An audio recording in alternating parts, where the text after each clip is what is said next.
Welcome back, folks. JB and Manny here. We're going to take you all through what happened in the sports world in the last week. NFL, football is back, baby.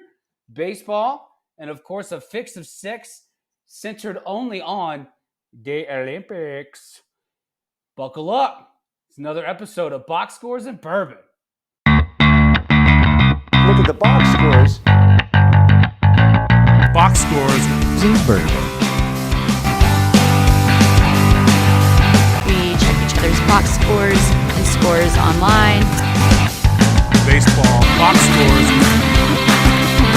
So football, baseball, basketball, soccer, hockey. Box Scores and Bourbon.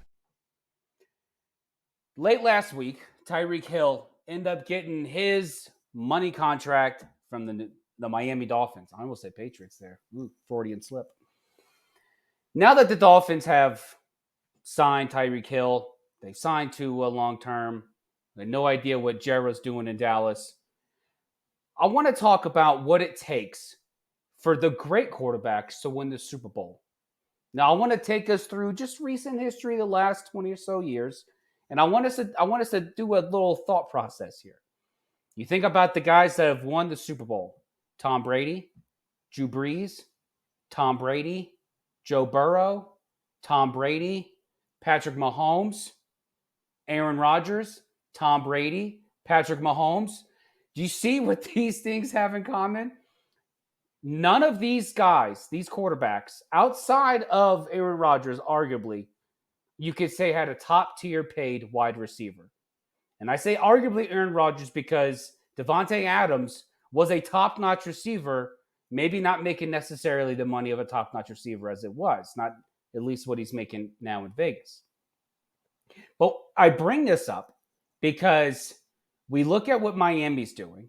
We look at what Minnesota has done. Okay, we look at these teams who have signed these wide receivers to these big money contracts, and the quarterbacks also getting big money as well. But the common thing you see here, and this is tied into a point I'm going to make here in a little bit, and we're going to bring Manny in to talk about it. The thing you see here is that the quarterbacks that I mentioned, more often than most, actually took pay cuts and refused their chance at the bag in order to supplement the rosters around them to win the Super Bowl. You look at Tom Brady. Tom Brady won with Deion Branch, with Julian Edelman. Yeah, he won with Randy Moss. Randy Moss was there for a second. Okay? But you look at Patrick Mahomes. He's never had a receiver. For goodness sakes, he's never had an offensive line. I'm thinking they play 7-on-7 in Kansas City, and they still win it. Drew Brees used to make the money. He stopped, supplemented the roster, and what happened? Super Bowl champions. For goodness sakes, Joe Burrow used T. Higgins. Okay? He used T. Higgins, and he didn't even have an offensive line. That's a little bit more that I can say for Kansas City, but you get my drift. And I bring up all this to say, not just as a thought exercise, to figure out, okay, well, does a quarterback need a big-time wide receiver? And we're about to see that this season because Stephon Diggs is now in Houston. Stephon Diggs is no longer in Buffalo. And more importantly, Stephon Diggs is no longer Josh Allen's problem. Josh Allen arguably has better numbers, and the Bills have a better record the more that Stephon Diggs is not on the field. They score more points on average. They have a higher winning percentage without Stephon Diggs on the field. I believe, well, Josh Allen does at least. With Josh Allen at quarterback, they are 15-14. They score on average 19 points a game without Stephon Diggs.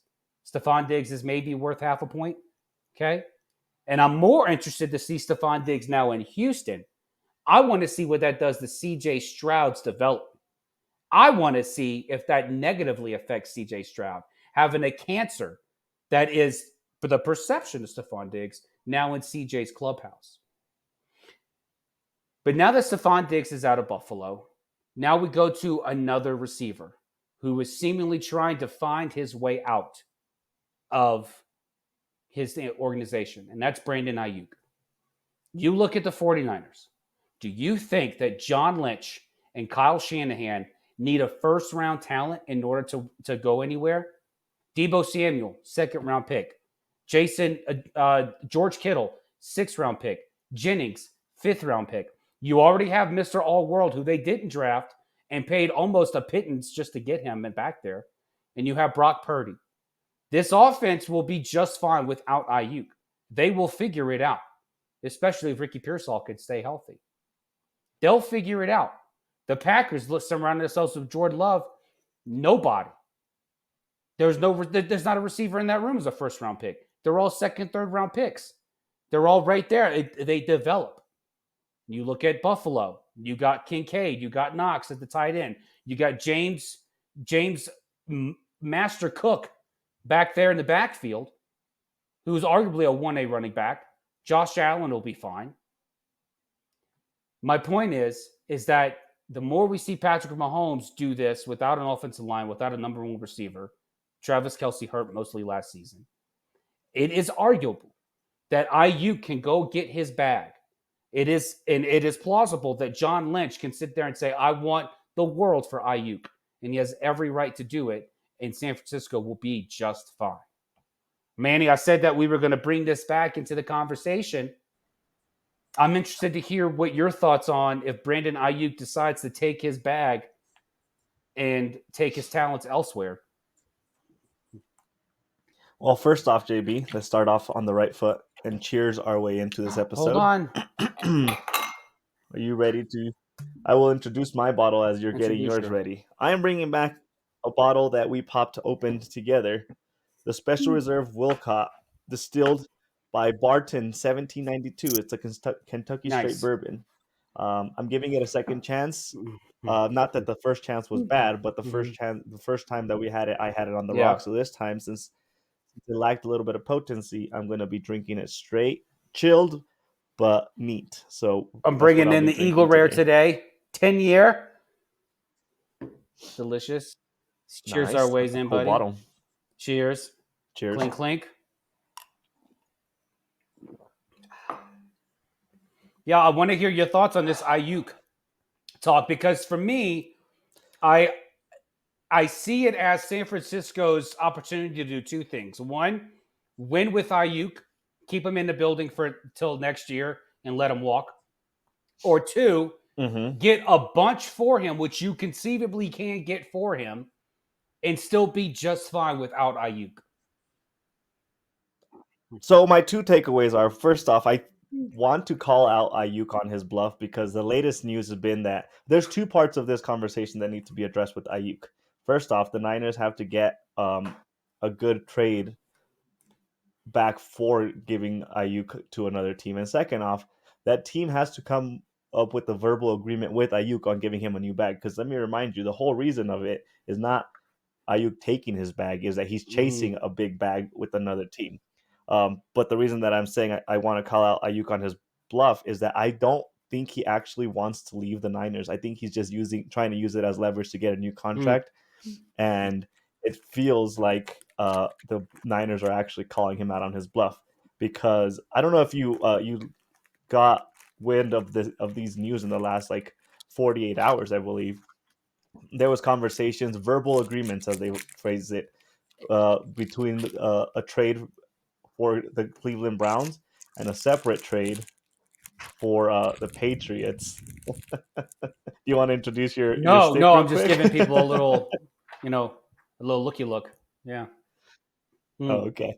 So there was 2 teams in conversations for those trade talks, being Cleveland Browns and the New England Patriots. And all of a sudden, the Patriots backed out from those talks because they couldn't come into agreement with what Ayuk wants as far as his contract, which makes me again think, well, if you actually want to be that much out of San Francisco, you might be a little bit flexible with a team that's trading for you if that's really your ultimate goal. But because that's not the case, and now we have another set of teams in the bidding for it, I just feel like this is a whole charade. And I have a feeling that Ayuk is going into these verbal negotiations giving some unrealistic contract expectations just to get out of that deal, because I don't think he wants to go to a team that necessarily has the assets to to really trade for him and still have the cap space to sign him to an extension that, as he says, he needs and deserves. So that's my take on that. It just doesn't pass the smell test for me on that Yeah. aspect. I can look at it that way. I can also see it being hardball for him to, maybe he doesn't want to go to New England. Maybe he's got no interest in playing True. in New England. Maybe he doesn't want to. I can't say he doesn't want to play in the snow. I could see him wanting to play with Justin Fields in Pittsburgh. In I could see Pittsburgh, that sure, happening. I could.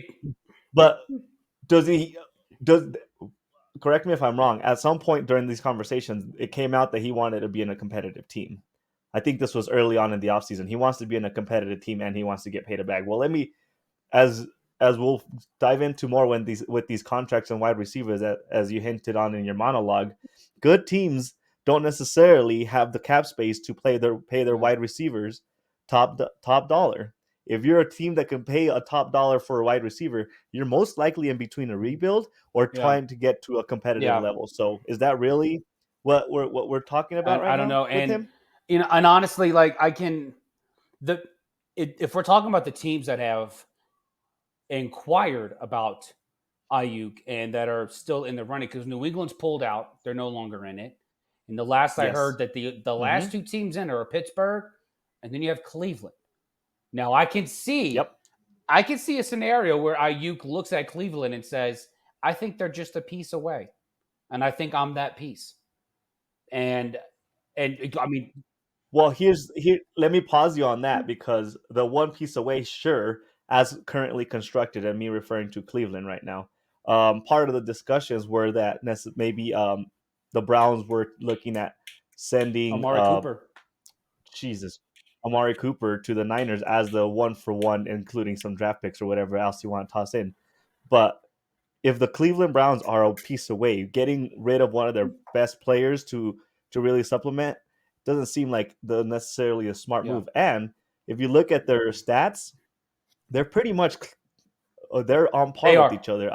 Ayuk and Yeah. they're like very in the last few years they almost have Mhm. mirroring Yeah. statistics across the board. So where my question would be, where's the upgrade and where is he the missing piece Yeah. if he's pretty much the same person they're going to I trade think the away? only upgrade is age. I think that's it. Maybe And maybe it's because they think, maybe health. huh? Maybe the health component since he's been hurt a while a couple seasons Yeah, throughout. and maybe it's health, and maybe it's because they're like, well, if we're gonna, Amari Cooper is 30 years old, he just turned 30, so maybe they're thinking, well, if Amari Cooper is gonna ask, if he's got identical numbers to Ayuk, and Amari is gonna come in and say, hey, where's my bag? Maybe they'd rather give that bag to someone who's younger and with a better track record of health. True. At the same time, you're paying for the potential because we haven't seen Ayuk as a number one receiver. He would have to be the solidified number one receiver in Cleveland because they don't have another a 1B receiver that you No, can yeah, split reps with. And so I'm guessing my concern would be, is he more is the system making him look better than he is because there is so many pieces to defend that by default Ayuk tends to be the guy that can take the roof off the defense and just be the guy that's open because there's so much going on underneath in the 49ers yeah, offense that keeps defenders distracted. So that's another concern of mine. yeah. I mean, either way, I could see your point. I honestly think Amari just wants out. I think I think he senses he's not going to get that money from San Francisco. You mean Ayuk or Ayuk, Amari Cooper? Ayuk's not going to get his Oh, okay. bag from San Francisco. It's not going to happen. It's not. They just gave the Sure. bag to McCaffrey. They're going to have to pony up for Purdy if they honestly believe he's the face of that franchise. And I think Ayuk is looking at, where can I go in order to get the bag? Cleveland, maybe. Pittsburgh, I can also. So Pittsburgh's also. If I'm if if I'm if I'm looking at this from two perspectives. If I'm looking at this as Ayuk, I'm looking at Pittsburgh saying, I can be that guy. Okay. Mm-hmm. Because who do they have? George Pickens is that Pittsburgh's number one receiver right now? I believe it's Pickens. Yep.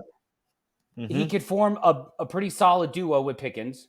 He can make Justin Field Yeah. or maybe revive Russell Wilson's career with that. But if I'm Pittsburgh, I'm looking at that. I'm pushing back on that because we've seen it when these receivers go to Pittsburgh and they become absolute horror shows in the clubhouse. We've seen this time and And again. And Ayuk let me remind has you. every Let me trademark of remind that. you. Pittsburgh is not an organization that necessarily brings in big names and pays big contracts. If you want to, I haven't gone through the stats, but I can't remember the last big name player that they brought in on a massive contract. They're all about building within the organization and drafting well and building up their players and trusting Mike Tomlin to really develop Yeah. players that fit his system. So I don't even think if that part makes sense necessarily Yeah. for Pittsburgh either. No, and That- honestly, the only thing that makes sense to me is next year Ayuk gets signed by Washington. Ayuk goes to Washington. He gets paired up with his college homeboy, the 1-2 connection from Arizona State, and then everything's fine. I honestly, I just and I applaud San Francisco for shooting sky high for the return on Ayuk. Because San Francisco knows they hold all the cards here. They don't have to give him a contract. They don't have to trade him right now. They can use him right now. No. Ayuk's in his walk year. And so if they can get the most Ayuk's not going to sit out. There's no way. He's not going to go out and give it his all every Sunday because of this. And Ayuk is honestly, he's in the best position in San Francisco. Because he is. when is San Francisco ever trailing late where they need to heave the ball downfield? He's going to be the freshest that he's ever been. This team is going to be clicking on all cylinders, especially if McCaffrey comes back with 100% bill of health. This team's going to be fine. It's going to be just fine. And Ayuk is going to come into the offseason fresh, putting up his usual numbers, ready for his bag. And, you know, if who's the Washington GM? Adam Stevens, I can't remember what his name is. But if Washington is smart enough, they'll go out and they'll say, okay, Ayuk, why don't you come here? Why don't you come be wide receiver 1 over here? Be our X. And then let Jaden just heave you the ball when he's not running circles around defenses. There's a whole lot of components to this that make me skeptical about the whole situation. Like I mentioned, Ayuk might not be operating in good faith when it comes to contract talks, but part of that might be part of the conversation that he himself instigated early on in the offseason when he was retweeting it and talking about. Oh yeah, he's doing all his TikToks and all. Yeah, Washington. Yeah, absolutely. Yeah. So maybe he might be waiting for Washington to make a move on him, but at the same time, it doesn't behoove Ayuk to sit out this year, because then he would lower his value. Adam next year. Peters, that's the GM of Washington. But this all goes back to my monologue and how whoever's going to pay the money to Ayuk, this is not going to be a guarantee that you're going to win, because it's always ultimately going to be, especially in today's game, and I would argue throughout the course of NFL history, it has come down to the quarterback was. Except for Baltimore, because Trent Dilfer was not going to win anywhere else unless he had that defense. That was it. That's right there. That's the exception. That's it. That's but if you look at historically, it's going to come down to the quarterback play. And I've got no problem with a team like Washington going out and giving Ayuk his bag. But this is only after I see what Jaden can do this year. If I can see what Jaden can do this year, then okay, maybe I'll go. I still need to get him weapons. And I don't have to pay Ayuk top dollar. He's not getting Justin Jefferson money. There's no way he's not getting Tyreek Hill money. No. He can have top 10 annual money, but he's not going to get that money. But see how Jaden does. And like I said, I'm really and maybe just kind of see how CJ Stroud deals with having someone who is like a a junior to Diggs. Brandon Ayuk shows the same trademarks as Stephon Diggs has his entire career. CJ Stroud blew up last year with Nico Collins, of all people. Let's see what happens this year. If I'm the NFL, I'm watching this. I'm taking account because if I'm bringing Ayuk in, I'm getting someone who's like Stephon Diggs, maybe even more talented than Diggs, but as with a personality that mirrors just the play on the field. Sometimes it's bigger than that, and that can be an issue when you're developing a young quarterback. And so I'm really curious to see if I'm Adam Peters and Dan Quinn, I'm paying close attention to how CJ Stroud responds to Stephon Diggs. Now these are two different people. Stroud and Daniels are not the same by any stretch, but it can serve as a pretty good indicator. If you do, They're in the same situation. If you think about it, they are in the same situation. But if they bring him in yeah, next year, a second year he with would a be big going name, into a yeah, second year with yeah, a second year head coach that is yeah, defensive minded, like the same absolutely. personalities on there's a lot of Absolutely, yeah. And similarities if within the CJ two for Stroud sure. excels with Stephon Diggs and Jaden Daniels shows what I believe he will undoubtedly show this year is that he is a frontline Hmm. starter. He will be a top 5 quarterback in this league. If he can show that this year, there's glimpses of that, then yeah, I go out and I get Ayuk. Yeah. Here's my last point on that makes me a little curious. I'm wondering if a lot of teams are skeptical on trading with the Niners for marquee players because they don't trust, like the point I made, they don't trust that the player is actually that level, and it's just not a systematic thing. Because all their Yeah. players, they have all these all stars in that system, but nobody's really tested them outside of those Yeah. waters. Besides Christian McCaffrey, but we knew what Christian Yeah. McCaffrey was. They haven't brought in external pieces and said, this piece Yeah. is like stellar above everything else. Like every player they have in that system just fits in so well, and I feel like perhaps the Brock Purdy being a starting quarterback, considering how he got drafted, is kind of a hindrance into Ayuk because of just speaking on his value. Because now, if I was another NFL team, I would be looking at it like even a quarterback, no matter where he's drafted in that system, looks really good. Are we sure that the players are actually really good, or is just the system? So I would be treading cautiously, trading for any of those players without seeing what else they have to offer. And Honestly, I see your point, and I'm going to counter with the devil's advocate here. You can absolutely take that point, and I can see that point right there. I can see the hesitation and wanting to bring a guy from an organization where where it's so loaded that we don't actually see yeah, what they can do when they become more and more the pure number one, like the focus of an offense. I look at that and I'll raise you. He's coming from a pretty great pedigree of a clubhouse. So San Francisco sure, has yeah, they John Lynch has learned to do it right. He has built this team systematically. He has created a culture in San Francisco that wasn't there for quite some time, and he has brought that culture back. And then you can also hmm look at bringing someone like Ayuk in, and then say he goes to Washington. You have arguably a more dynamic quarterback, potentially more dynamic quarterback in Washington than you do in San Francisco. So imagine, yeah, like, okay, so Jaden Daniels runs circles around people. He's throwing to McLaren. He's got Austin Eckler in the backfield. He's got Brian Robinson Jr. in the backfield. yeah, So, but you look at that and you say, okay, well, what happens if I bring an even more dynamic offensive piece in here to pair up with my more dynamic quarterback than the one that he's coming hmm from. So you can go yeah, both sides. No one honestly knows what they're going to do, how they're going to win here. hmm No one's gonna sit there and know how to win the trade. But I think the best GMs are the ones who GM like they're not on the hot seat. They go out there and they sure, make the moves that they see can make the organization better, as opposed to just yeah, hesitating, being like, "Whoa, okay, let's stop right yeah, there." yeah.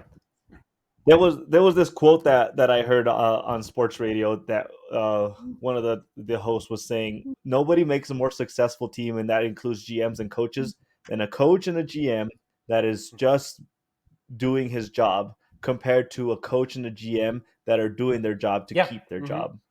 And that's the Yeah. biggest difference, and I think that embodies exactly what you're you're hinting at. But the last point that I want to make on that, it just the more I look at it, Ayuk doesn't necessarily, with all the contenders, he doesn't fit necessarily with any of the teams besides Washington. Washington seems like the best fit for him because they don't have a number Yeah. one receiver. I think Pittsburgh wants to leave Pickens as the number one receiver, and they want to build him up, so they Yeah. don't want to bring any external sources that can really Yeah. damper that. And obviously the Patriots fell out, and then Cleveland kind of already has Amari Cooper. So again, like the point that I just made, what's the trade-off for that? So really the only place that he really fits where he wants to be and the team seems to be interested verbally would be Yeah. Washington. Yeah, and so I find it hard pressed to believe. Really, the most realistic team I could have seen him going to, and now they're gone, was New England. I could have seen New England as a great spot for him, but because you have a young quarterback, you have a rookie quarterback, you want to set him up for success coming out the Mm-hmm. gate. They've dropped out. Maybe and we'll find out, probably rightfully so. I don't know what the asking price is here, so that's been pretty kept close to the vest. But I honestly Yeah. don't see him in Pittsburgh. I don't, because I don't know who. No one knows who the quarterback's going to be. And then in Cleveland, Mm-mm. I mean, I don't know what Cleveland is, because I haven't seen Deshaun Watson play Deshaun football yet. And I've been saying for a while Yeah. now that year 3 was the year that I believe Deshaun. We were going to see how Deshaun was actually going to be in Cleveland, not till year 3, and now it's year 3. Now we get to see how Yeah. Deshaun actually responds, and so Mm-hmm. maybe there's something there where they believe something in house. Deshaun can do something. Let's bring another star receiver in here. I'm with you. I wouldn't trade a Cooper for Ayuk. I would figure out a way how to bring both of them in, have both of them in this offense. But even then, I don't know how that works, because they're both kind of one dimensional. So they're both like they're, Mm-hmm. they're both wide receiver ones. I don't know. Yeah, they're both Yeah, vertical so it's receivers. not like, They're yeah, not they're not slot slot receivers. receivers. They're not trick players. Like they don't do No. that. So I would just, which is the argument I made, that out of the two, San Francisco should, and looks like very well will, keep Debo, because Debo's the most versatile of Yeah. all of them, and you have Brandon Ayuk's replacement, Ricky Pearsall, sitting in that locker room. So Yeah. no one knows what's going to So happen. ultimately, where do we sit? Do we think Ayuk's going to move this offseason, or are we just talking a whole lot of fluff for just the status quo to I think remain? Ayuk stays in San Francisco, and I think he gets his bag next Got it. offseason. And his bag Makes is sense. not At coming his from choosing. San Francisco. They're not paying No. that. And it behooves, if he can stay healthy, nothing is better than being a free agent if you are actually that Yeah. valuable. And it then you have full say on where you go. You don't have to negotiate and get the right trade. Like, it behooves him to wait it out until he's a free agent. The only caveat to that is getting franchise tag, but I don't think the Niners No. are even considering that next year. But overall, I agree with you. Yeah. I think the best move, and the one that makes the most sense, and the expectation is he'll stay there. He'll probably play the same role he does, and then he'll be a Yep. free agent, and he'll go sign with the team Yeah. that he wants. Yep. Makes sense to me. But on that same topic, let's talk about the other part of your monologue that you brought up, and that is the value of quarterbacks compared to all-star receivers being on that same roster. And I want to bring up one small thing that you hinted at that kind of reinforces your take, where you said even Aaron Rodgers at the time had Devontae Adams, but as a Super Bowl player, but Devontae Adams wasn't even No, on he that wasn't. team when they Yeah. made the Super Bowl. He was 4 years Yeah. later. So that reinforces the fact that good quarterbacks don't It's true. necessarily have Yeah. these marquee receivers who freaking make them better. So I just wanted to Yeah. bring that out to reinforce your thing. But we want to talk about how quarterbacks make their teams better. And on that note, kind of bring it all back together with quarterback contracts and how they weigh down on the team compared to being able to pay other players. So are you asking me like what like should quarterbacks get the most? Well, what is your take? What is your take? Because here's my I'll give you my perception on this. I have this concern that quarterbacks, as valuable as they are, and as they deserve every penny that they get in their contracts, the cap space for every team is not growing at the same rate that quarterbacks are demanding when it comes to yearly pay. And I feel like at some point we're going to come to these crossroads where the quarterback contract is actually going to be a hindrance. And there's already these discussions when they say there's no better time to build a great team than whenever you have a quarterback on a rookie contract. And I think I mean, that it's true. has shown Yeah. itself time and Yeah. time again. Yeah. But so I wanted to uncan that can of worms and have that discussion. Do you feel like quarterbacks necessarily are too valuable for their own good, for the good of their team? No. No. I honestly think some teams try to play cutesy with the quarterback. I think they look at the position and they say, well, if we play this the right way, we won't need a cornerstone at the one. But history shows you do. You need someone at the one. And case in point, You mean at the one as quarterback what, wide at receiver quarterback. one? So it Oh, like okay. you look at the guy under center for most of these Super Bowl winning teams, and like I said at the top, Patrick Mahomes never had outside of Travis Kelce. Has he ever really had a number one wide receiver? No. Has he ever really had an offensive line? No. Well, that's disrespectful to Tyreek. He was definitely a wide receiver I'm one sorry. when Tyreek was there. I forgot about Tyreek. But Tyreek was different. Tyreek's a different kind of cat. That dude would come out from the backfield. He'd make slants. He'd go deep. He's a beast of He's his his own. Yeah. own. But I'm talking about like an actual number one. I'm only going deep. I'm only gonna go. Okay, throw the ball as far as you can. I'll catch it. Your typical wide receiver, because Tyreek He's is not not a typical wide receiver. He's not, and which is why you can probably make the case he got as much money as he did because he does so much. But I mean, anyone who can make Tua look competent probably deserves all that money. So, but you look at Joe Burrow, he had T. Higgins. You look at he had no offensive line. Drew Brees never really had a true number one receiver, especially when they won the Super Bowl that year. They didn't have one. And so they just had they had competent receivers who could catch the football at times to be able to make the plays. I mean, that's what they had. Sure. I think some teams try to get cutesy with the quarterback. I think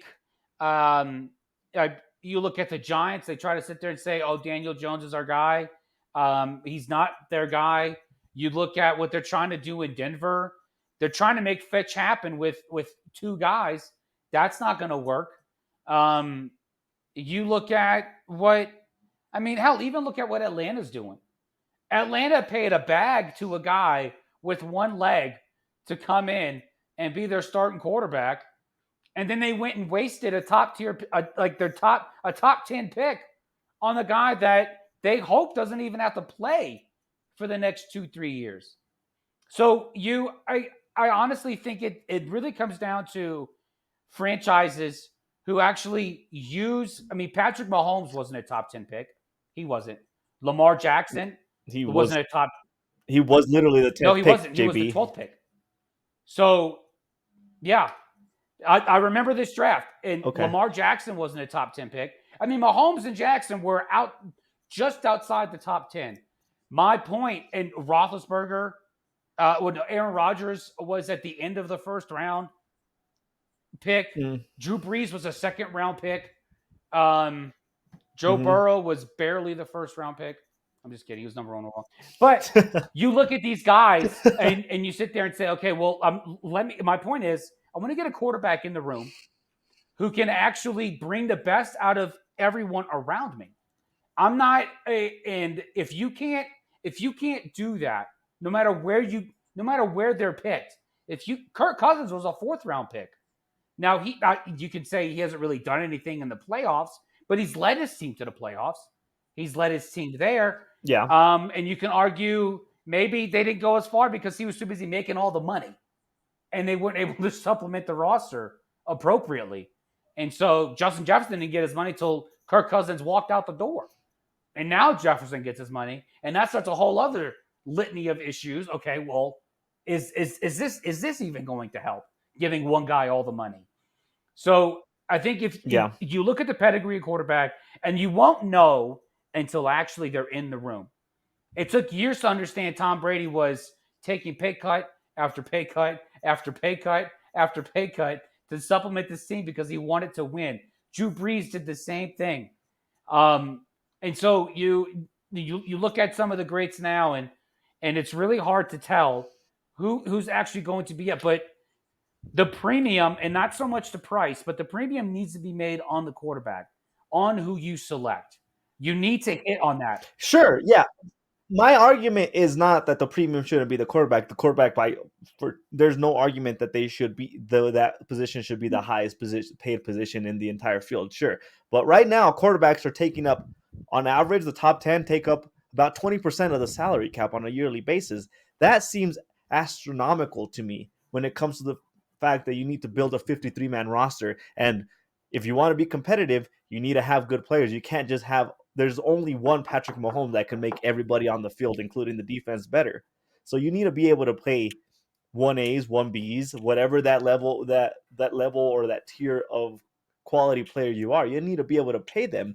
So taking up 20% of your team's salary cap just seems unreasonable to expect to be able to build a quality championship contender across the entire the 53-man roster. Okay, that's my point. Okay, I'll say this, and then we can move on from it. But you look at Dak Prescott, and they're saying that he's asking for $60 million a year. Well, he's not asking. They're saying that's going to be his going rate. If that's his going rate, that's what he's asking for. Whatever it is, I would be very leery of any team paying a guy that much money if you're not 100% sure he's the guy you want behind center. If you're not 100% sure that you want that guy behind center, I got no problem with quarterbacks making the most money on the team. I think they deserve it because the success of every NFL team is going to come down to who's behind center. Nine and a half times out of 10, it's going to come to whoever's behind center. But if you're not sure that guy is the guy you want to pay, if you're hesitant to pay your quarterback the going rate for what it means to have a quarterback now, then move on as quick as possible. Start elsewhere. Try to figure out how to supplement your team in a way to where you can bring in a guy like Jacoby Brissett and sit there and say, okay, Jacoby, try to get us 9 wins. Just get us in the playoffs. No, I'm not saying Jacoby's the number one guy. What I'm saying is that anything you could do to bring in a bridge guy. If you have to bring in a bridge guy in order to help supplement your team in a way where you help the development of the players around him, then fine. But if you're not willing, or if you're hesitant to give the guy that much money, then don't give it to him, because you will have to pay your quarterback. You will have to. Yes. Because not every guy is Tom Brady and Drew Brees. Not every guy's going to sit there and say, I'll take less money for us to be able to win. That is very few guys in the NFL. Very few. Currently, the only guy doing that is Mahomes. And rightfully so. He has 3 Super Bowls to account for it. So that's you are right on that take for sure. But I'm not advocating for Jacoby Brissett to be anyone's starter here. No, I would. He was the first thing that came into mind as a bridge. No, I get it. Joe Flacco, Brissett, Minshew, like all those guys. I get where you're coming from, but even then, if you use a bridge quarterback, let's say, by the time, what is the solution to that? You're going to use a bridge quarterback to build a rookie, and then even then, the rookie's going to either sit for a few years, or you're gonna have to pay a really good quarterback. And where are we gonna be in 3 years? We're gonna be at 65 to 67 million per year for a quarterback position, and that's just it seems unreasonable to sustain. Yeah. That is Well, my argument. it does seem unsustainable, but this is why I believe you can see more teams. I don't know how NFL is structured, but you look at MLB, you look at them taking these rookies and saying, "Okay, I'll give you a 12-year contract, $200 million," which like seems like a lot on the surface, but if they achieve what you believe they achieve, you get them for well under value. So if you look Sure. at I Yeah. don't know Indianapolis, they think Anthony Richardson's the guy. Say, okay, Anthony, we'll give you a 7-year deal, 120 million, all of it guaranteed, which seems like a real cheap deal. But you got a quarterback. If you believe he can be it, get him while he's under while you can get him for under what you believe his real value is going to be. Instead of waiting until Right. I'm going to hold out, or in Jordan Love's case, I'm going to hold in and I'm going to wait for all my money. Like just then start early. Start early. Like you have the opportunity to be able to sit there and say, But then you run the risk of paying for a quarterback that you don't necessarily know what you're getting okay, out well of him. then like you still have him for like not a lot. Not I'm not saying like 120 is the magic number. I'm just saying like if every quarterback's getting $400 million now and 200 million is guaranteed, I mean, you saving 80 million is a bargain. That's a bargain. And I mean, only you know, like you're watching the guy, only you know what he brings to the table. So being able to have that guy be in the clubhouse and for well under what you believe he's actually going to be valued at the end can only be a win. And then you can cut your losses if it doesn't work out. Yeah. Yeah. So to bring this segment into conclusion, you were talking about Prescott his going rate being 60 million. Do you think that's unreasonable for him in this next offseason? Because we already know he's not getting a contract this year. Is it so? I'm going to take it as two different questions. Is it unreasonable for me to expect that he gets it? No. Someone's going to pay it. Is it unreasonable for a quarterback like Dak Prescott to get 60 million a year? Yes, it's very unreasonable because he's shown me nothing beyond the regular season about what he can do with my team. He is not. What is your argument for that? I have a completely different What argument. has Dak Prescott done in the playoffs that shows you he can be a guy that can have sustained success? I'm not talking about having a Marty Schottenheimer behind center who can give me 12 wins a year, and then the moment we make the playoffs, we forget how to play football. But where's the guy who's going to take me all the way? It's not even about potential. Here's my counter argument with that statement, in the form of a question. What has Jordan Love done to prove that he deserves 55 million, tied for Are you first kidding me? on a yearly? That's not a real question. Ask your real question. Ask your real question. How much Jordan Love, Dak Prescott, who has gotten farther in the playoffs? Tell me.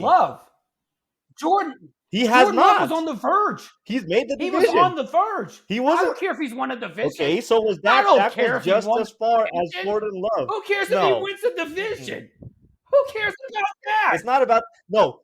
I'm not saying division win. I'm saying divisional round. Jordan Love made the divisional round, and he made 55 million out of it.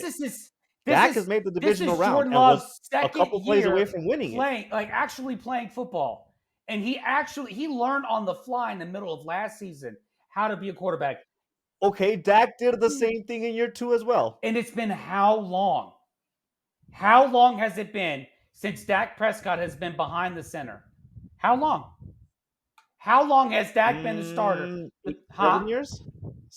Okay. 7 years, I think what has Dak done in the playoffs since then? Same amount as Jordan Love and Tua. I have all the names on the contracts. We're not talking about Tua. You didn't bring up Tua. I believe Tua's contract is completely unjustified, and I've said that, and that remains a fact. Tua's making 53 million a year. Who's making 55? Jordan Love is making Okay. 55. That's what I'm saying. Like, Okay. Jordan Love, okay. Jordan Love will probably be worth more in the future than what he's making right now. That's because Green Bay Okay. decided So we're going to go now. We're going to go get this guy now, as opposed to having to pay an elevated price for what he's already done. We're going to pay him somewhat. Look, it's all skewed. There's no quarterback outside of Patrick Mahomes that should be making oodles and oodles and oodles of money a year. And Patrick Mahomes is the only one winning Super Bowls. Okay, that should be a rule. Unless you win a Super Bowl, you that don't we get we 50 can agree million on a that year. for sure. But that's not the way this game is played. That's not how. That's Right. not how they set out the monopoly board. Every quarterback gets That's 6 right. get out of jail free cards, no matter how bad you are. My goodness, I'm going back to Tua again because it is criminal how much this guy is making now, and he has just shown he could be competent, and that's only because he's had Tyreek Hill for 2 years, 2 years, and And he's Waddle. Yes, and two he's number one finally receivers. showing he could be competent. Finally, you go to Dak Prescott. Go to Dak Prescott. Dak Prescott has had CeeDee Lamb. He's had Amari Cooper. He's had that people never talk about him, but he had Michael Gallup. He had Ezekiel Elliott in the backfield Yep. when Elliott was in his early prime when he was 17. So look, Dak had weapons. Jordan Love is surrounded by no one. He's surrounded by guys who he has made better. Dak Prescott has had guys who were already on the level of him when it comes to skill, and they have done absolutely nothing.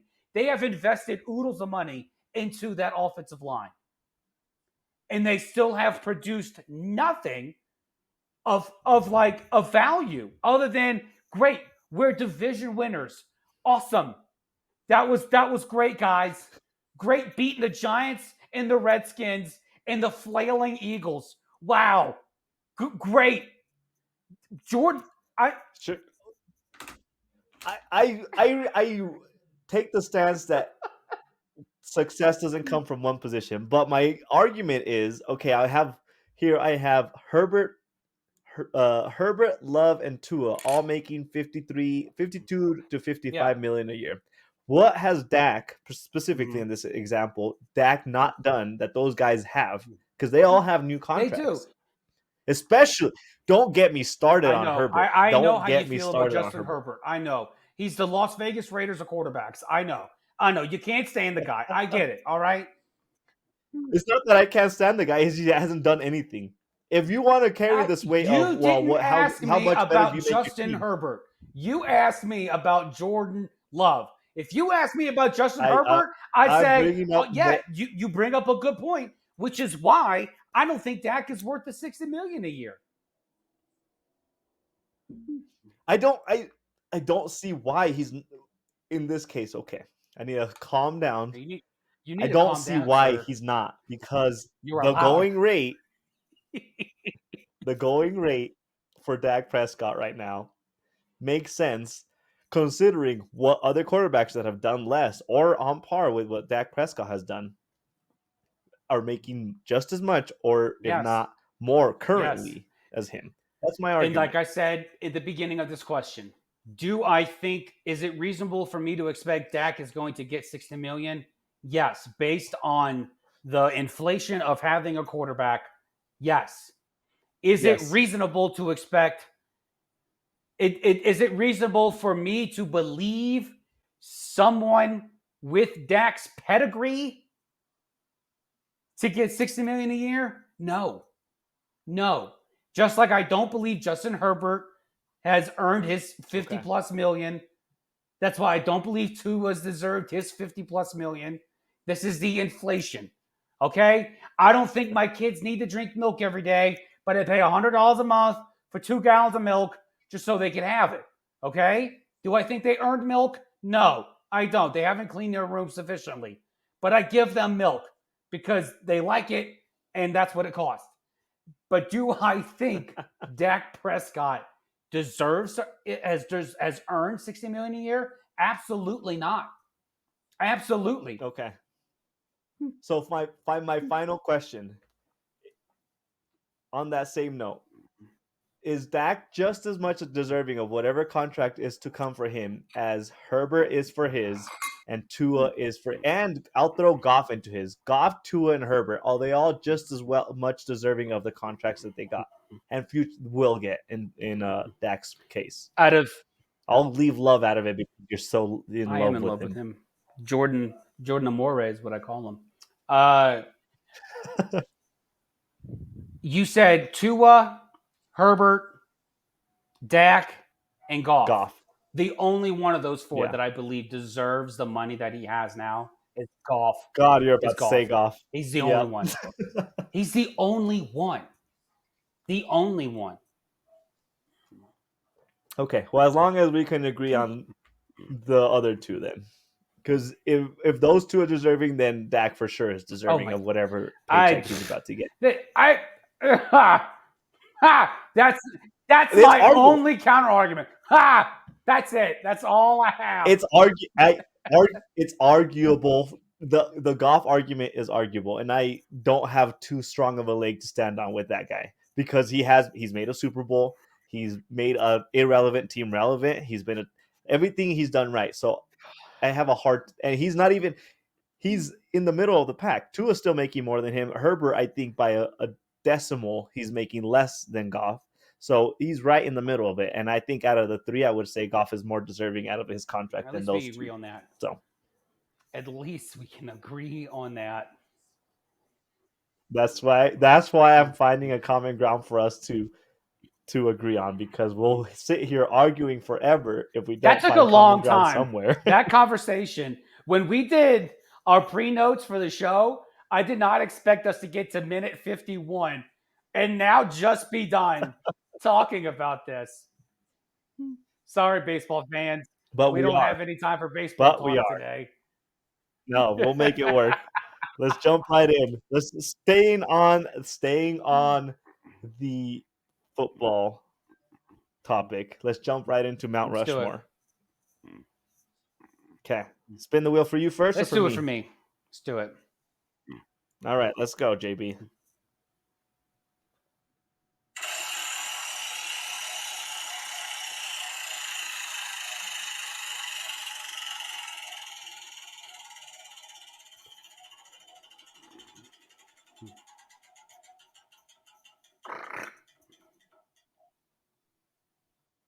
JB, your number? 24. 24 gives you the Patriots. Oh, we're out the top. Let's just give it up for Jimmy Garoppolo. Right, that guy deserves him and Matt Castle. I mean, 100%. I don't know where the Patriots would be without Matt Castle. I just don't know. Let's do Aaron Hernandez. Too soon. Let's do. I wish you had just drank.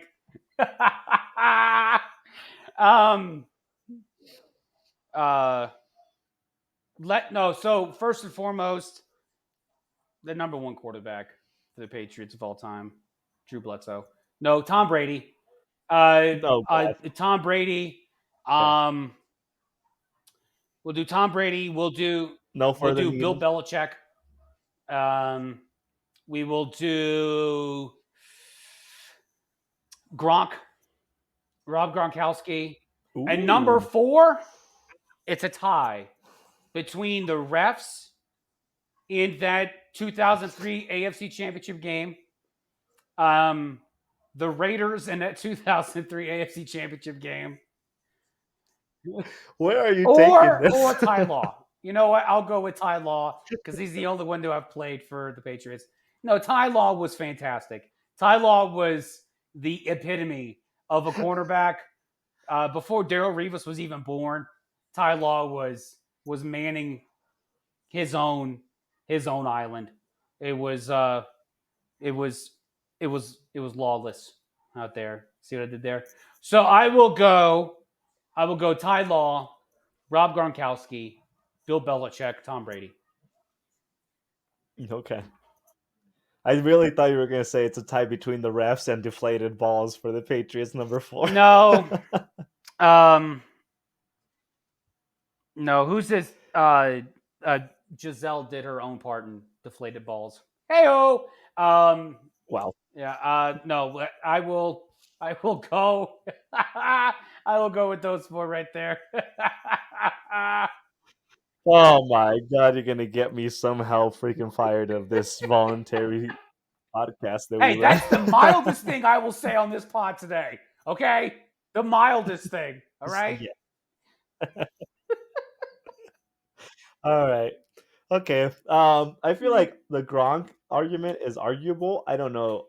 Maybe I don't know. I feel uneasy about you putting him on there, but I don't have a at the top of my head. I don't have a counter argument for who is more deserving Yeah. in that in that organization. So maybe the owner, I thought about Robert Kraft. I Kraft. thought about Maybe. it.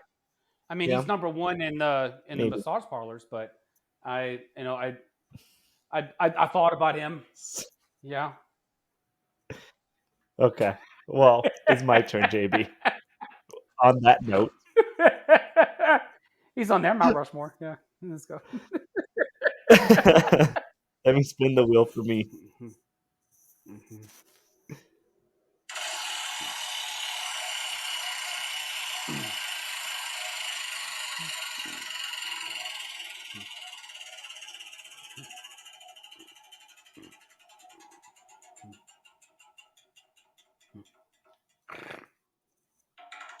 Oh, good night. You always get the longest spin. What is this?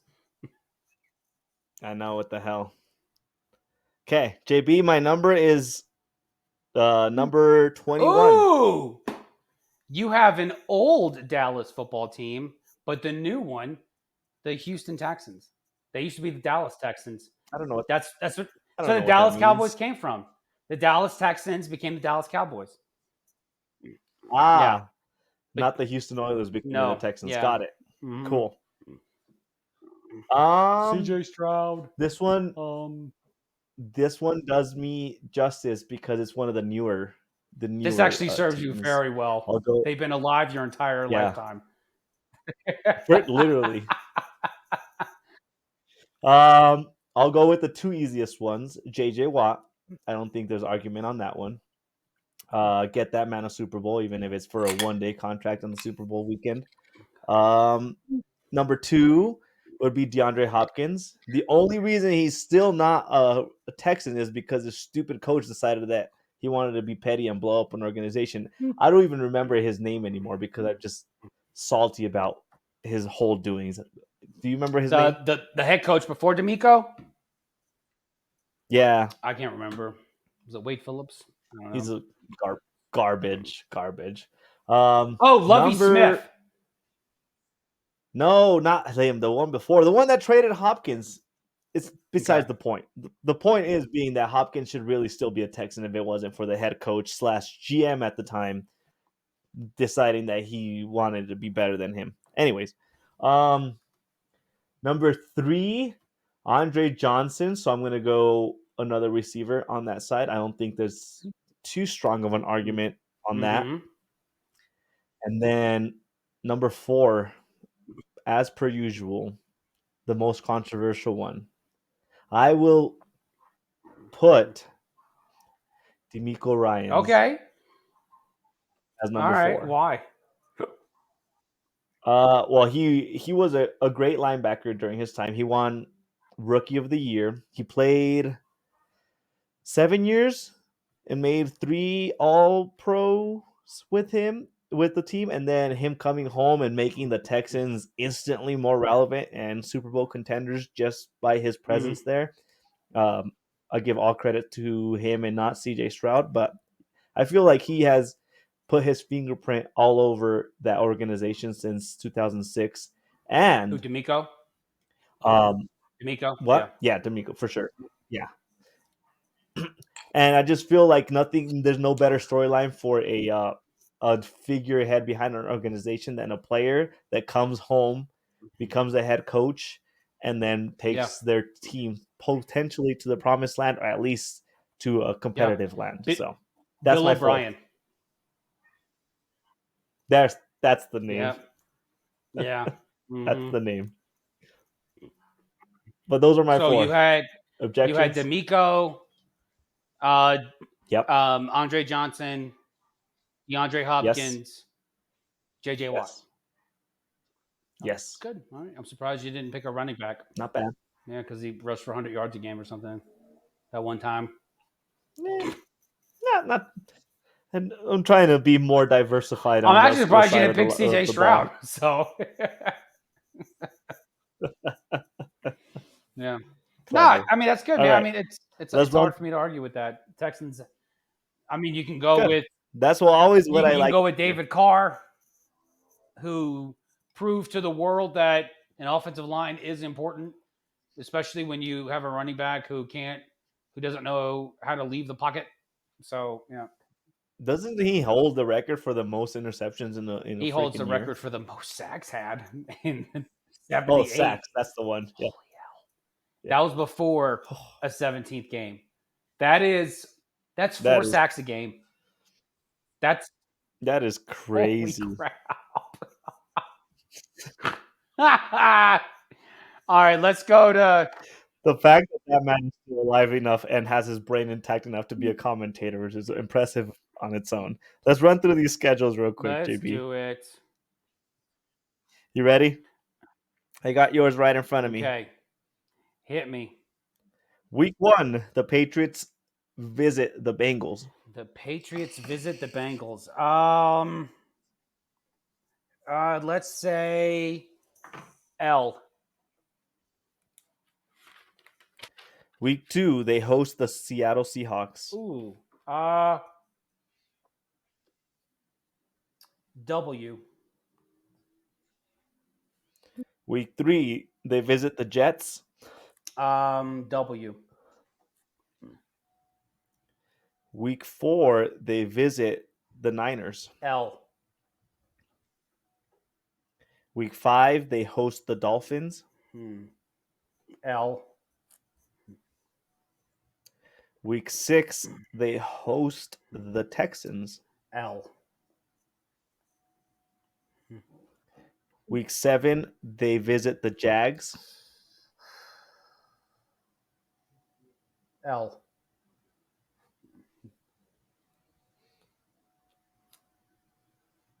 Week 8, they host the Jets. W. Week 9, they visit the Titans. W. Week 10, they visit the Bears. Oof. Good Lord. Oh, what a snooze fest. It might be a battle of the rookies Good at this Lord. point. Week 10. Caleb Williams will win the nail polish award. Let's do L. No, I'm sorry, W. Okay. Week 11, they host the Rams. L. Week 12, they visit Miami. L. Week 13, they host the Colts. W. Week 14 is a bye week. That's a really late bye week. Week 15, they visit the Cardinals. L. Week 16, they visit the Bills. L. Week 17, they host the Chargers.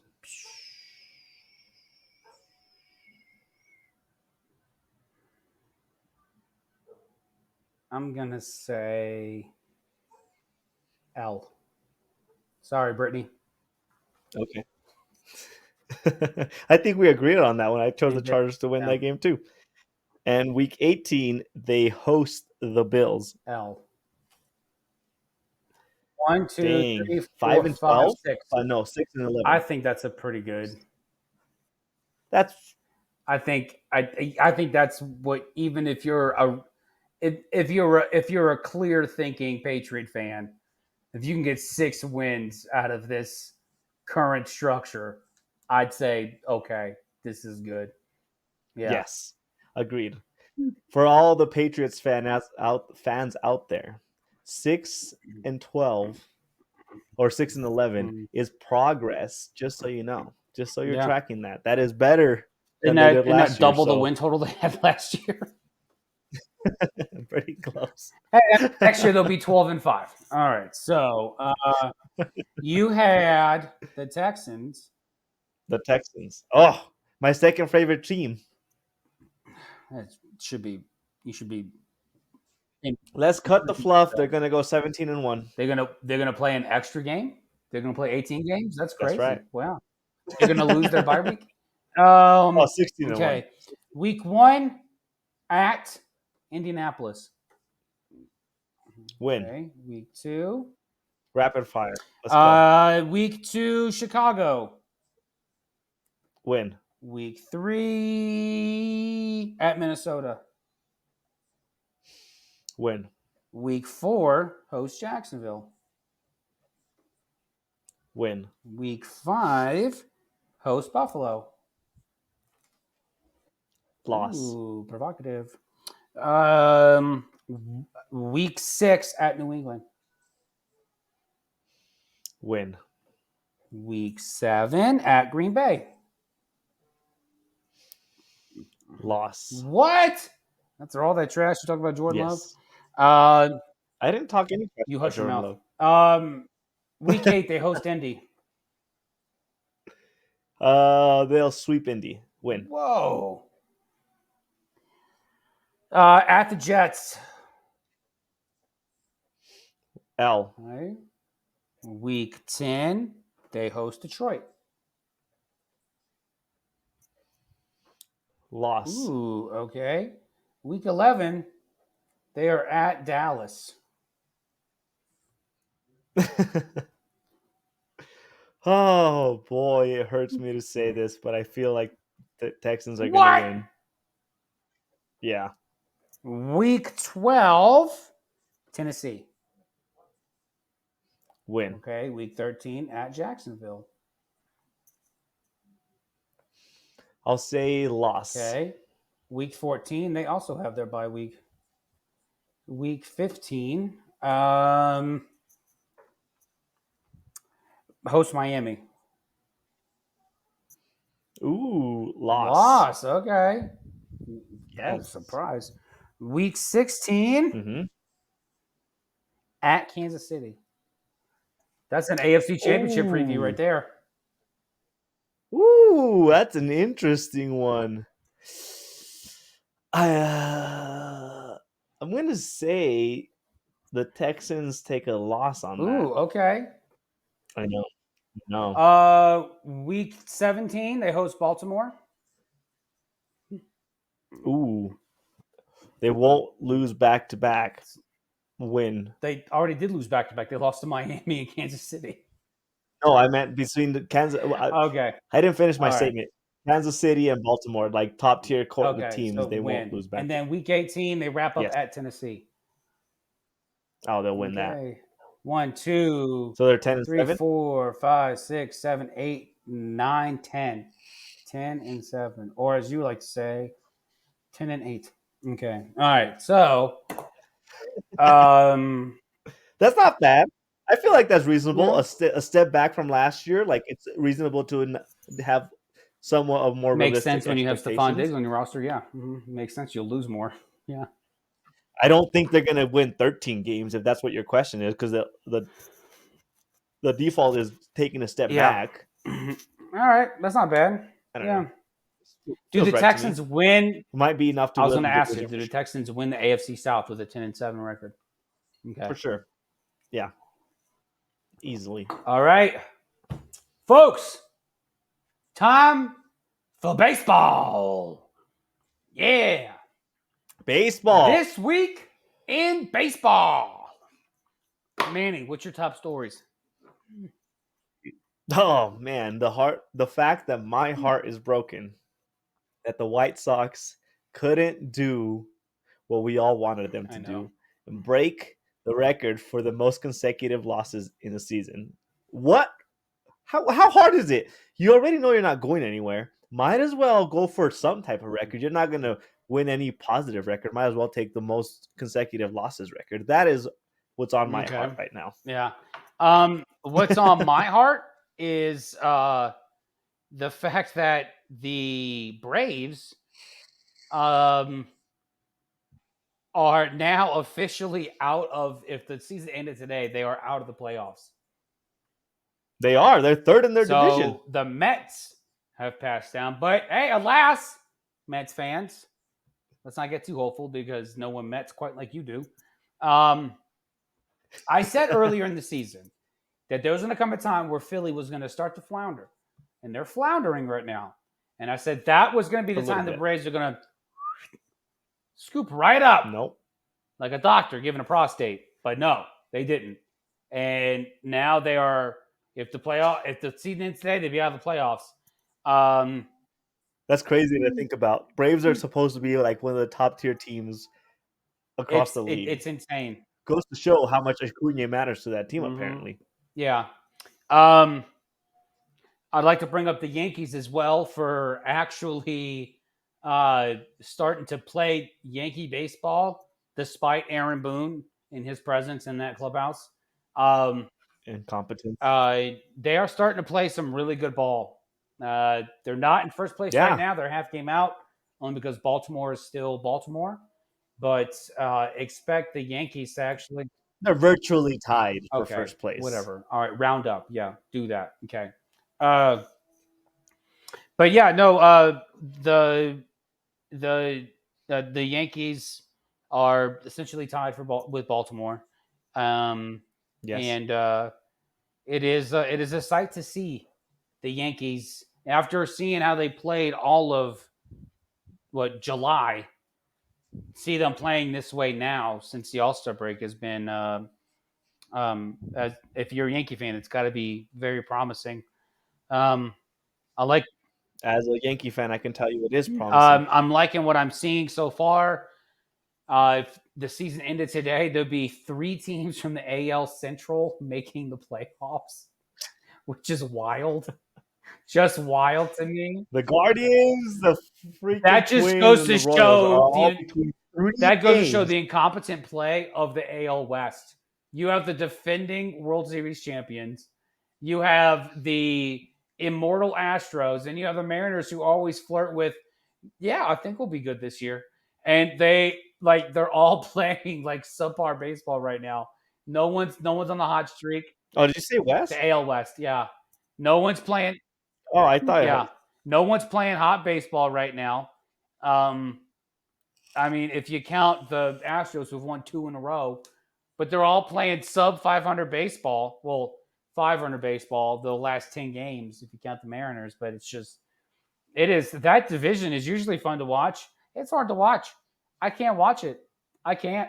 It's like I don't know what I'm going to get from this division.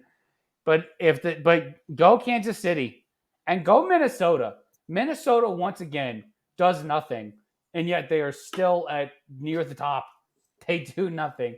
I think that's just mere virtue of being in the AL Central. You don't have to do much. And Cleveland's got the second best record in baseball. So, and yet they're 5-5 in the last 10. So that goes to show that division. Yeah. So yeah, but the Royals are steadily creeping up. They are 3 games behind Cleveland for first place. They are half a game percentage-wise behind Minnesota, even though they got one more win in Minnesota. And then the big news today. The White Sox have fired Pedro Griffel. Yes, they did. Gryffindor is gone. Grady Hufflepuff Sizemore is now the interim manager. And I got to... Here's my question to you, JB. Why would they wait until they finally win to fire him? Because this was Gryffindor's problem, okay? Gryffindor had to own this, all right? He could have had all the Harry Potters and all the Dumbledores and all the Hermiones and all the tricks of the Weasley brothers, and they still would have lost 21 in a row. This was Griffel's issue. There's no way. Like if I'm the White Sox, I'm waiting. Like, I'm only sad it took 27 days for me to get to fire the guy, but like I'm like it took a month for me to finally execute my plan because this guy was he's sort of above my expectations for how competent he is. But this was his mess. He had to go. I guess I guess it's unfair because if they would have fired him during their losing streak, and then the interim manager stepped in and the losing streak continued, it would kind of like subvertly been tagged onto him, and that's not fair. It was Griffel's doing, so I guess that makes sense on once. Like, okay, the streak is over. We know what we got. It's actually your fault. 100% of everything is falls on your Mhm. shoulders. So I guess that makes sense on why you would wait until you win one game in the Yeah. last 30. Yeah. The I want to highlight two teams to keep an eye on who are not currently. If the season ends today, they are not in the playoffs. Two teams, one from each league. Okay, this will make up some goodwill with my sister. I want to look at the Boston Red Sox in the American League. Okay, I think the Boston Red Sox are a sneaky team to actually just get in, and you're relying on the Twins, the Royals, the Mariners, and the Astros. Those four. Two of those teams are actually. Three of those teams will make. Well, two of those teams will make the wild card. I want to give a shout out to the Red Sox. I think the Red Sox have a sneaky good chance of actually getting into the playoffs. I think that I think that's almost by default. it's not just by default; it's just about how they're playing too. They're playing they're playing relatively well, and so if they can just get up to right now they're at like a 660 winning percentage, right? Like since the All Star break, I think. Yes. So they're actually playing a way where they're winning the series, each series. They're not going on these launches, but they're winning the series. If they can continue to do that, I think they have a chance to actually get in there. And then for the National League, my beloved Chicago Cubs. Anyone's listening to this pod has known that I have not wavered. I Yo, you have wavered. always You firm definitely wavered. in my belief No, that they no, can no, achieve no, anything they want to Don't sit achieve. there and tell me you were this loyal fan. You wavered. I did. I wavered hard. I did. I've Very never badly. questioned their work ethic ever. I've always You never I've turned always your had organi- belief in the you front never questioned office. the organization or the Um, fact that they need to sell whatever. no, I have. But the way they've played since the All-Star break has been extremely promising. And they are 12-4 in their last 16. And so, which is really good ball. Now they have 4 or 5 teams ahead of them just to make the last wild card position. Yeah. So, but I have a renewed delusional hope that my Cubs can look. I've gone from blow it up to I have a delusional hope. Okay, all right. I just saw the wife and I just saw Deadpool and Wolverine last night, and to quote Deadpool, I'm making an educated wish that the Cubs will make the playoffs. An educated wish. An Oh my educated God. wish that they will make the playoffs. Okay. Let me sit here and say, folks, save your money. Don't take your children to amusement parks. Just sit here and watch JB's roller coaster of emotions when it comes to his Cubs Telling you, fandom. it's either going to get really high or there's going to be like a really big drop at 100 miles an hour. It's going to be something.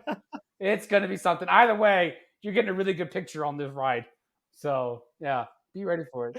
JB, you're buckled killing in. me. You Be are buckled killing in. me right now. 2 weeks ago, you were ready for everything to be sold. I was. Yeah. That's just because I wasn't delusional. Okay, I'm delusional now. All right. They didn't trade away the whole freaking stock, so you're hopeful that they can do something. What are they? 7 games behind the last spot? 5 games. Okay, 5 games. I'm living in Shutter Island, and I'm Leo. Okay, this is all this is. Okay, all right. I didn't see my wife murder my 2 kids in the pond. Christ. Okay, I'm seeing the I was beauty. not I'm expecting seeing you her to pull beauty, that. and I'm like, hey, well, let's make this work. So this is it. That is Folks, this is how you know this is a real fan.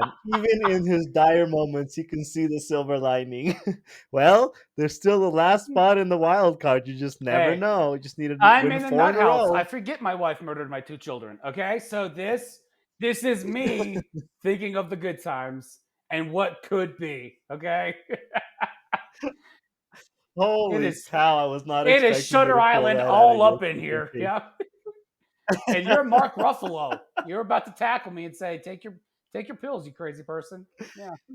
Oh, that's a good one.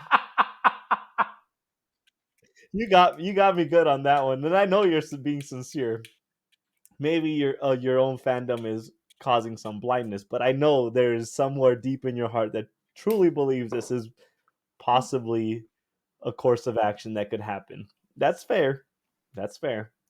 Here's my last baseball take that I wanna bring up. The AL West, the Dodgers, the Padres, and the Diamondbacks. There is only a 3.5 game gap between the three. Yeah. For as much as we've been hyping the Dodgers being like the marquee team, and they made all these trades to cover all the gaps in their roster that Mhm. they had, 3 games is It's not that not. much. It's really something to be concerned with.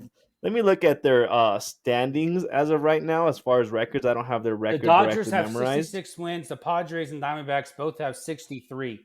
Yeah, Now the Dodgers historically, yeah, 64 and the 63. Dodgers historically have they after the All-Star break, they forget they have a job for a month and a half. They So do. for the end of July through the end of August, the middle of July through the end of August, they don't play at all. They That's just true. don't. And that goes they've played about 10. I think if I was actually right in line with the All-Star break, since the All-Star break, 10 games or Mhm. so, they're 4 and Yeah. 6, which is not very good considering the fact that the Padres are 6 and Yeah. 2 in the last 10. So there is some ground to be.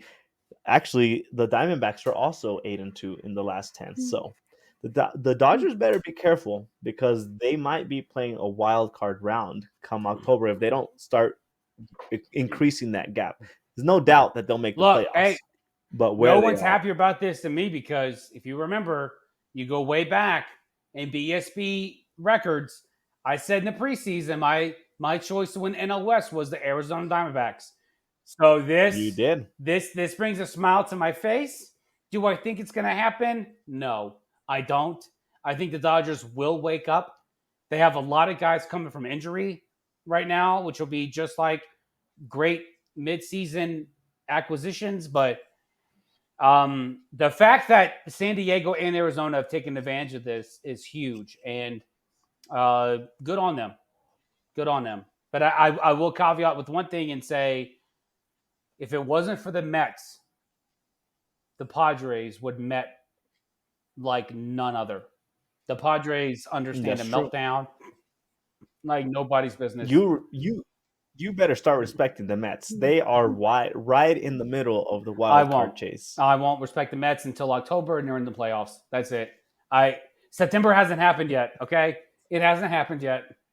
And You every are Met correct. fan listening to this knows exactly what I'm talking about. There's not a No, there's not everybody, no matter if you follow baseball, they know what you're talking there's not a about. Met That's fan out fair. there who's like, I am delusional. I'm making an educated wish that the Mets will make the playoffs. No, they are all saying, "Yeah, it's August. Just wait. Let's just wait Let's it out. Don't man, pull the calm down. flags out. Don't put the Here, baseball here, caps have another on. cannoli. If you're thinking about spouting out your positive feelings, just stuff it with this cannoli. Yeah, shove it down. Any last takes on baseball right now? We're right in the heat of the playoff push, No, I'm really. going to be posting a bunch of stuff. I'm going to try to post stuff daily about baseball just because we're approaching the middle of August now and we have 6 weeks left of baseball, like regular season baseball. And so, That's right. fans, be on the lookout for a bunch of content that hopefully TikTok won't ban about upcoming baseball items and fun stats. That's fair. Let's not get banned, JB. Do you hear that sound? It is time. I'm Josh Ledecky. I'm her cousin. Swimming You're JB Ledecky. on the dance floor. Yeah. It is time for everybody's favorite segment. It is time for your Fix of Six Olympics edition. We shall be going over Nailed it. the major storylines that has happened in the last. We have 4 days left You in the see my Olympics. torso? I just won. Okay. I just won the 100 meters. JB, take it away. Number 3 of JB's Fix of Six. Good job, men's 100 meters. There, you better not count out the men's team when it comes to racing. We could be in last place midway through the race, and you know what? We're just warming up. We're coming, and we're about to win. To Quincy Wilson win the 200 meter, and to Noah Lyles winning the 100 meter. Let me put this in perspective.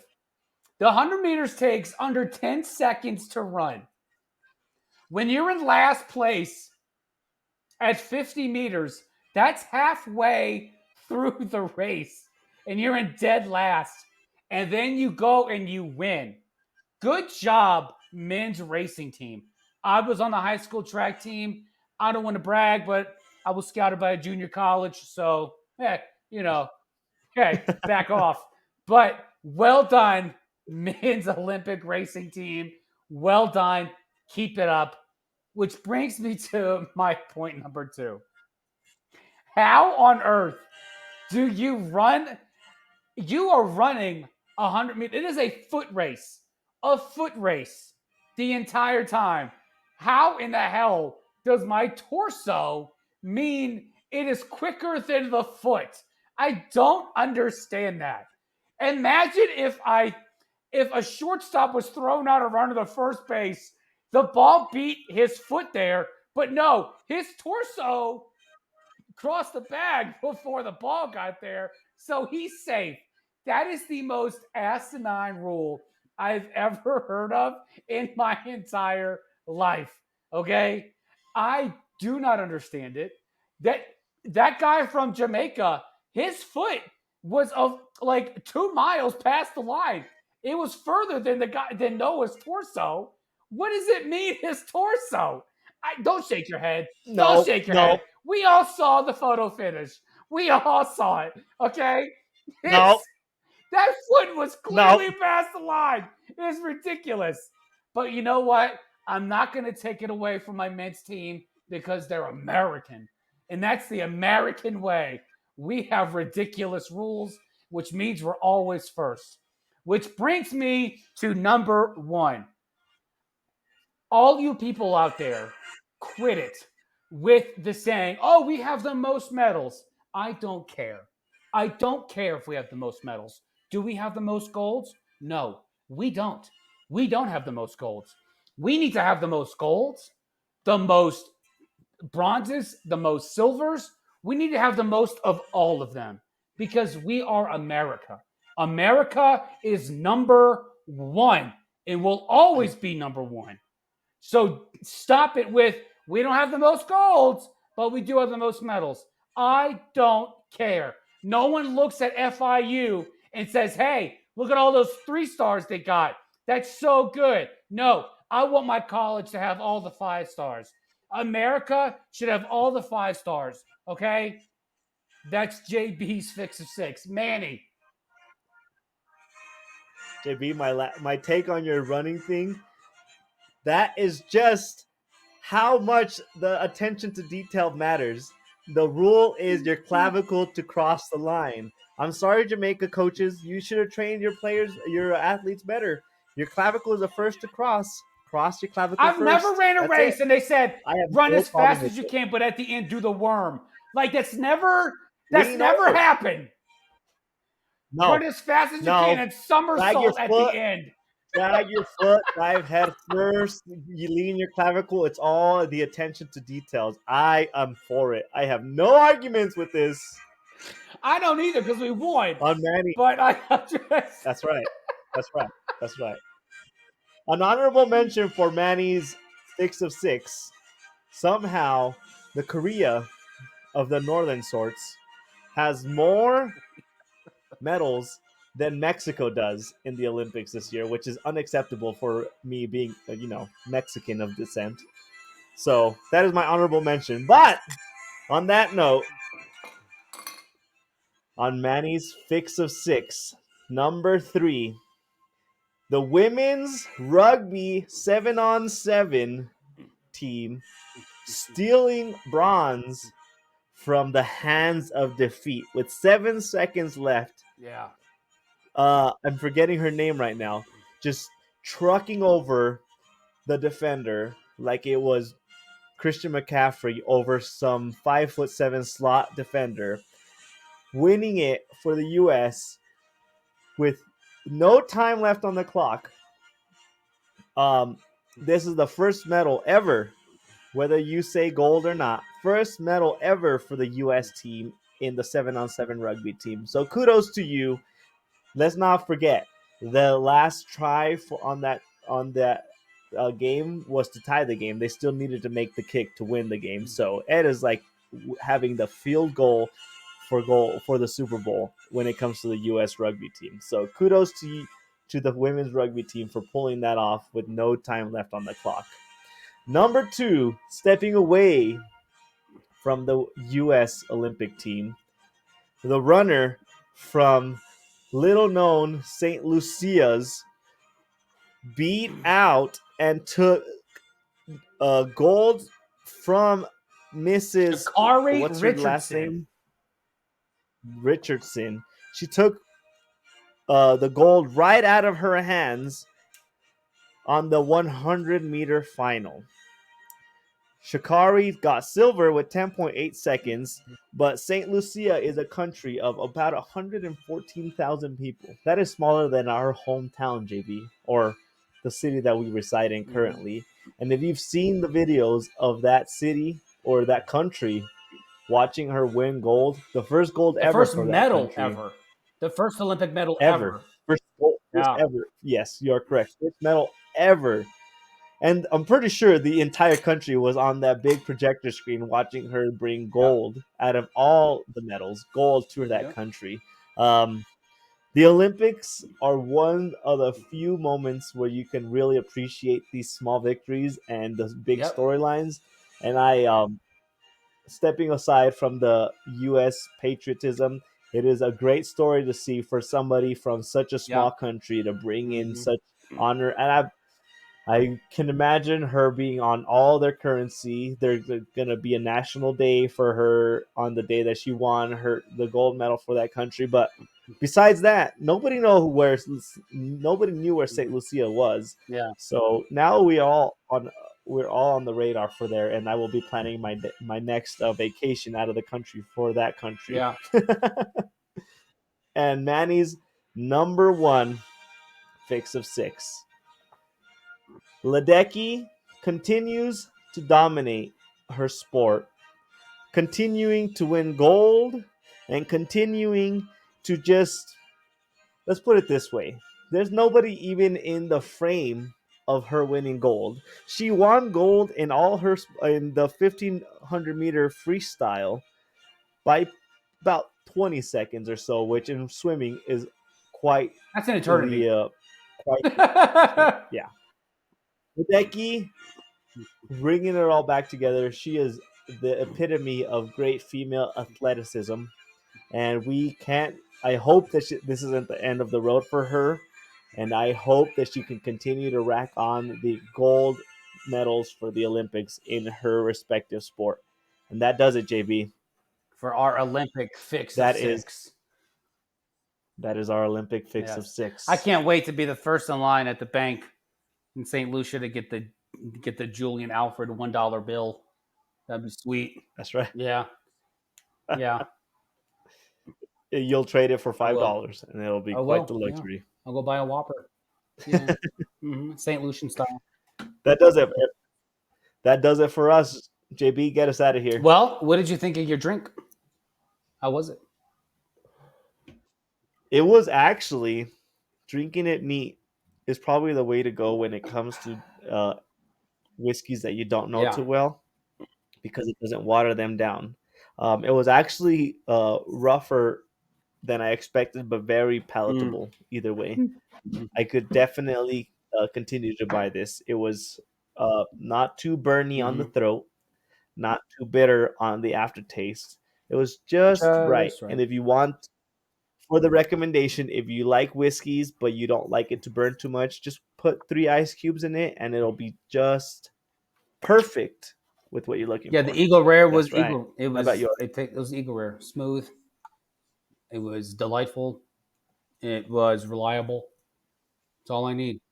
It's like Reliable. my That is the first time it's I've like heard that. my body wash. It's fuel efficient. So this is good. Yeah, Your 12 in that's 1 right. body wash? Yeah. Well, folks, thanks for listening. Thanks for tuning in. We are on TikTok and Instagram, BSB Sports 24. Please continue to comment on TikTok. It is one of my favorite things to respond to all the listeners and even the ones who try to be mean. You guys do not understand. That fuels me. Okay. So be meaner. Okay. Be as mean as you possibly can be. I'm only going to ask you to be a part of our fantasy football league. That's all I'm going to do. Okay. I've gone through too much in my life to be affected by mean comments from people I don't even know. Okay. So, segue fantasy football. We have 4 slots left. They are closing up. The football season is beginning. Join. Let us know on the Instagram, on the TikTok. Leave a comment on the podcast on Spotify. Leave a comment on YouTube. Join us. Let us have a great inaugural BSB Fantasy Football League. Let's have some real fun. This is going to be us conversing with you guys. This is going to be us trading with you guys, having a great time. Um, and maybe some other things down the road. Maybe just some cool little group of 10, podcast stuff. Just us being able to go forward with this and to have some fun with it. It's a joy being able to give you guys sports and to talk about sports, no matter how incompetent most of you believe we are. This is still fun for us. We will continue to be incompetent, and we will continue to talk about sports in the way that we see it through our eyes. It's Spotify, YouTube, Box Scores and Bourbon. Continue to follow us. Click that follow button. Smash that subscribe button, as the young people say. And thank you for listening. And until next time, stay thirsty. Cheers, everyone.